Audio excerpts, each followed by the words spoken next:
Welcome back to the Runner Soul. This is the place where running meets science stride by stride.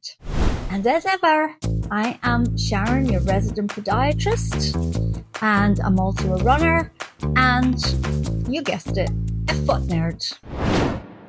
And today we're talking about a common misconception, and that is that running and stretching are enough to keep your whole body strong. Now, I hear a few oohs out there. I bet you're thinking, that can't be right. I stretch all the time. I do 50 Ks a day. But hear me out, guys. Running is one of the best forms of exercise you can do. It improves your cardiovascular fitness, builds endurance, strengthens the bones, boosts your mental health, and burns calories. Stretching, meanwhile, helps maintain the flexibility and the mobility, and together they're an excellent combination. But here's the catch, guys. They don't strengthen every muscle in your body. And let me explain why. Which parts of the body does running actually train? When you run, your body repeats the same movement pattern thousands of times. The muscles doing most of the work are your calves, your quadriceps, your hamstrings, your glutes, and your hip flexors. Your core helps stabilize your trunk, and your arms swing rhythmically to balance your stride.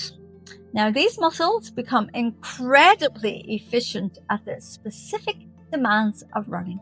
Notice there, I say the word specific, because the body adapts very precisely to the challenges we give it, known as the principle of, wait for it, it's a big word, specificity.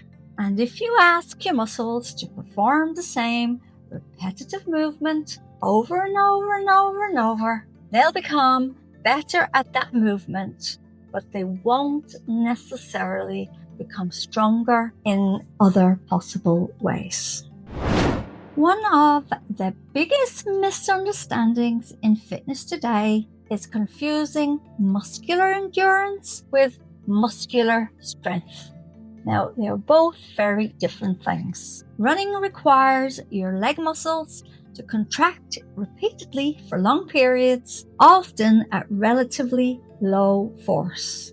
Strength training, on the other hand, challenges your muscles with much higher load for fewer repetitions. Imagine carrying a shopping bag all day long versus lifting a heavy suitcase onto a shelf. Both use your muscles, but they challenge them in completely different ways. Running builds remarkable endurance, but it doesn't provide enough resistance to maximize strength gains. How come some muscles hardly get challenged at all? Many important muscles receive very little stimulus from running. For example, your upper back muscles, your chest, your shoulders, your biceps, and your triceps, the muscles responsible for pulling movements, and the muscles that stabilize your shoulder blades. Now, these areas simply aren't loaded enough during a run to become significantly stronger. Even within the legs, there are certain smaller stabilizing muscles which may not receive enough targeted work, especially if you always run on flat, predictable terrain. And this can probably explain why runners get injuries. But what about stretching, I hear you say? Stretching is fantastic, but it has a different purpose.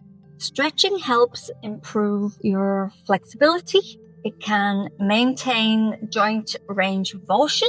It may reduce feelings of stiffness, and it can improve movement quality when combined with strengthening exercises.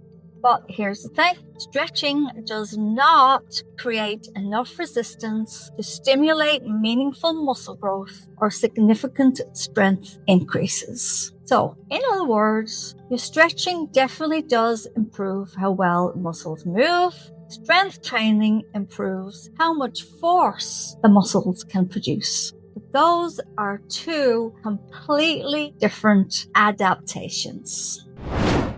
Why does this all matter for runners? Well, if certain muscles become weaker than others, the body starts compensating. And that's when you might notice poor running posture, your hips dropping from side to side, your knees are collapsing inwards, you have reduced running efficiency, and more fatigue late in the races and greater risk of overuse injuries, which isn't good. The strong muscles don't just make you more powerful, they also help absorb impact, stabilize the joints, and maintain good running form when you're tired. What is the missing piece? Well, the missing piece is resistance training. This is where strength training comes in. Just 2 sessions each week can make a huge difference. So we're talking about exercises like squats, deadlifts, lunges, step-ups, rows, push-ups, overhead presses, and planks. It will all help strengthen the muscles that running alone doesn't fully develop. Research consistently shows that runners who include resistance training often experience improved running economy, better sprint finishes, increased power on hills, greater resilience to injury, improved bone health, and better overall athletic performance. Yay! Interestingly, adding strength training doesn't necessarily mean gaining lots of muscle mass or becoming heavier. When programmed appropriately, most runners become stronger and more efficient without compromising endurance. So let me give you some examples to help you understand what I'm trying to explain. Now, imagine your cardiovascular fitness is the engine of a car. The running makes the engine incredibly efficient. But if the suspension, the tires, and the chassis aren't equally well maintained, well, eventually the performance suffers. And here's another example. Think of your body as a house. Running builds one room beautifully. Strength training reinforces the entire structure. So the stronger the foundation, the better everything will work and stay together. I think we can all agree that running is an outstanding exercise. Stretching is valuable for maintaining mobility, but neither can replace the benefits of progressive resistance training. If your goal is to become a healthier, stronger, more resilient runner, or simply just to move well throughout life, do consider strength training as part of your routine rather than something separate from it. You don't need hours at the gym. Just a couple of focused sessions each week can help fill the gaps that running naturally leaves behind. Your future self and your running legs will definitely thank you. Thank you for striding through this episode with me. And if you enjoyed it, I would really appreciate it if you could leave a comment or share it. And let me know where you're listening from. We're on YouTube, Spotify, Apple Podcasts, Buzzsprouts, and pretty much everywhere you can think of. It genuinely helps more runners discover our podcast. And if you want to be part of the community that shares stories, tips, and supports each other along the way, come join us over on Facebook at the Runner Soul family.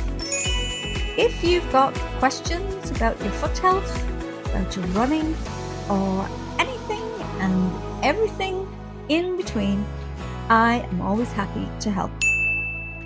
And for that reason, I offer online foot consultations So no matter where you are in the world, we can get your concerns properly sorted. You'll find all the links in the show notes. And before you go, just please remember, your feet aren't just along for the ride. They are the foundation of every step you take and everything you do. So please do take care of them, and they will take care of you. So until next time, keep on running smart.